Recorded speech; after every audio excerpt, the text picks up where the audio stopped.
July 16, 1945.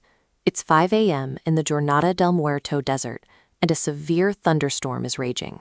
Lightning strikes the ground, dangerously close to a 100-foot steel tower holding a live, completely untested nuclear device.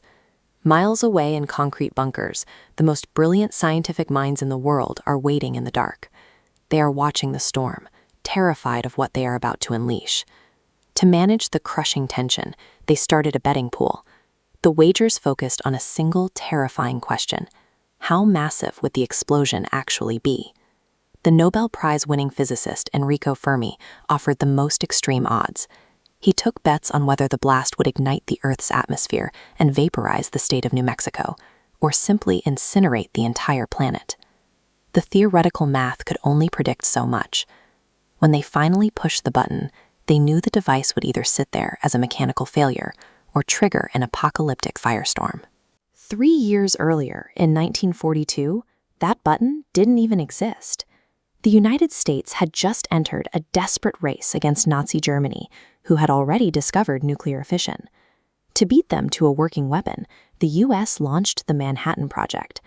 This was a staggering, multi-billion-dollar ghost operation that required building entire secret cities out of thin air just to house the researchers.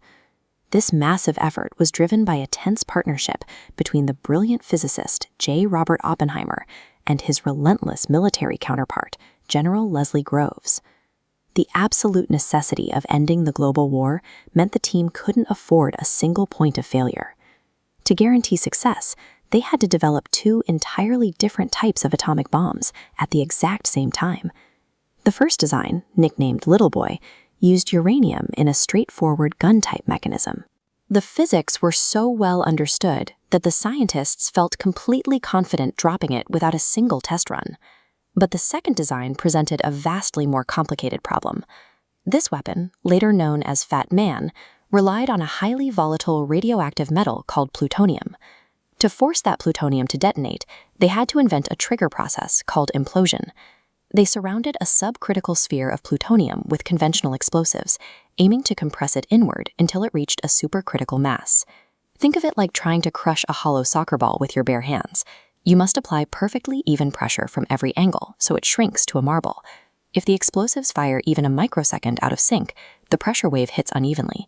The plutonium core warps instead of compressing, making the bomb a dud. The implosion math was incredibly unforgiving. The only way to know if this complex plutonium trigger actually worked was to take a live prototype out into the desert and blow it up. Which brings us back to the desert on July 16th. By 5:29 a.m., the storm clears. General Groves accepts the weather window, and the countdown hits 0. A blinding flash of white light filled the early morning sky, followed by 3 seconds of absolute terrifying silence. Then a massive shockwave hit the desert, a violent release of energy equal to 21,000 tons of TNT. The heat at the center of the blast was hotter than the sun, scorching the desert sand into a smooth green glass called trinitite. The initial flash was so intensely bright that a blind girl riding in a car miles away asked what the light was. The military quickly released a cover story claiming a remote ammunition dump had exploded. But the sheer physical power of the blast proved to the men in the bunkers that their wildest, most terrifying theories were entirely correct. Watching the fireball rise, Oppenheimer realized exactly what they had done. He later quoted a line from Hindu scripture to describe the moment. "Now I am become death, the destroyer of worlds." Less than a month later, these weapons were dropped on the cities of Hiroshima and Nagasaki, forcing a brutal end to World War II. While the bombs ended one global conflict, they immediately birthed the Cold War, locking rival nations into the geopolitical strategy of mutually assured destruction. The Trinity Test succeeded as a physics experiment, but its true legacy was giving humanity the technological capacity to completely destroy itself. The blast from that morning in 1945 irreversibly shaped the geopolitical landscape we live in today.